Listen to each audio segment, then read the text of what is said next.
someone got mad at Pride and they were like, when is straight Pride? That's Toyotathon in December.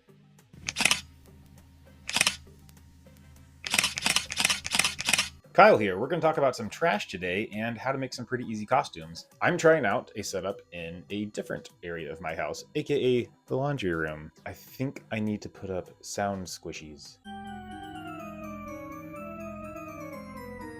Maybe if you only have a day to do a costume and you're thinking, I can't make something, you can definitely make something good, at least good enough. Regardless if it's like a party or, a Halloween event or, I don't know, a random costume contest at work or even a con, as long as you get the core elements down and figure out how it's going to stay mostly together, you can easily throw together a costume in a day and make it look pretty good.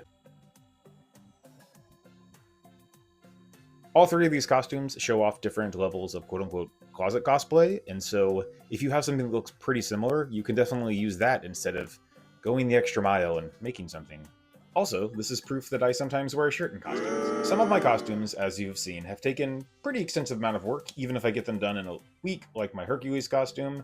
That was I was very tired that week. I did not sleep very much. But some costumes, like this Cupid Hanzo, took like 60 hours. All three of these costumes were made in a day. I lied. Dr. Mario was done, I think, over 2 days. Is this how big a microphone is supposed to be? I think it was just really late when I started, and I was like, I don't want to finish tonight. It's 10. First up, let's talk about Pikachu. Pikachu is a Pokemon. If you don't know what Pikachu is, technically it is part of a Pikachu costume that someone gave to me when they were getting rid of the hat and the tail I did not make. I did tailor them because they were not the right size. And one thing I really like about cosplay is getting to do the photo shoot because it's kind of like, finishing a presentation. I play this fun game with myself where every time I edit a photo or, do it in post-production, I decide, let's do it in a different style just because it's fun.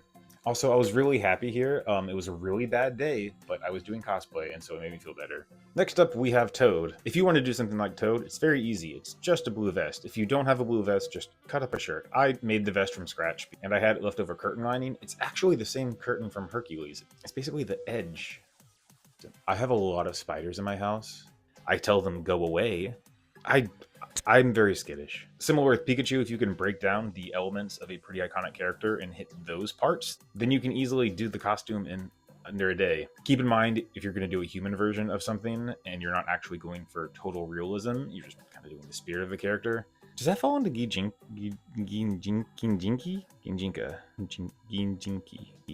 No, Jinky. I really need to learn how to say words. If you wear a mushroom hat, people are going to know that it's a mushroom.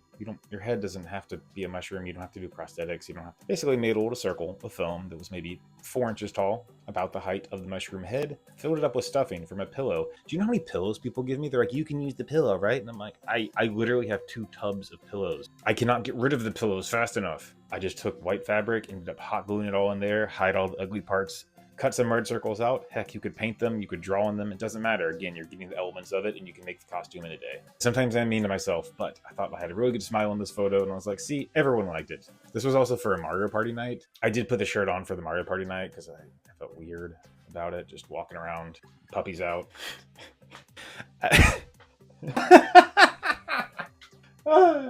Side note, every time someone ever says, you think you're so funny, I'm like, yes, I do. Yeah.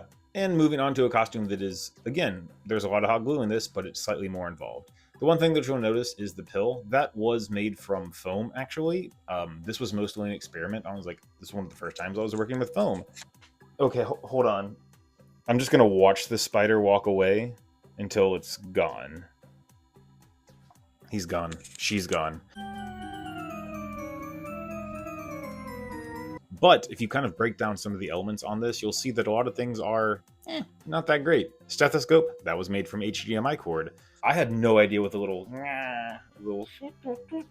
thing the doctors had. I looked up what this is. That was for like capturing and distributing light in a more efficient way so the doctors could use their head to pivot to see things. We really have those anymore because we have more modern technology. Anyway, that was a license plate and a belt, and again, hot glue. The coat, that actually is the same Sada coat that I've reused for a lot of things, and I just change out the buttons. I know it does seem a little intimidating looking at the Dr. Mario where you're seeing a lot of pieces kind of come together, but I mean, it's kind of like any problem in life. Step 1, cry. Step 2, psych yourself up. Step 3, break down everything to the most simplistic parts and then figure out how to do one step at a time. I know I said that with like humor, but that I don't know. Life lesson. Reading Rainbow. Hello, fellow young kids. I think a lot of people watching don't know what Reading Rainbow is. Butterfly in the sky. In all three of these costumes, you can see that all of the pieces except for one was really easy to source, and it doesn't really matter if those parts look super accurate. But for Pikachu, making sure the head had ears, because Pikachu has ears, and for Toad, the mushroom head. For Dr. Mario, making sure that you have a lab coat. A lot of work does go into these, and I very much appreciate other people liking some of the content that I've been making recently. When you see a costume, it is just the end result and something that can be looked at, then navigated away from, and forgotten about. And that's fine. I don't expect everyone to care about my costumes in the same way that I do. I guess all I'm saying this is, like, I really do appreciate it when people like, comment, share, subscribe, show it to your friends or anything like that. Close off or on. Ooh, novel concept. Thanks for checking out the video, and hopefully if you're a little intimidated to get in the costume, I promise, and I don't ever say I promise really, but I promise that you can do it. But of all the skills that I've learned, I definitely say that one of the hardest parts was just starting, because I was super intimidated to try certain things. For example, the Toad costume, I thought that was going to be super hard, and then I literally just Googled how to make a mushroom head. There were like 900 tutorials. It's like, this will take 15 minutes. It took like 30, because I'm very meticulous. See you next time.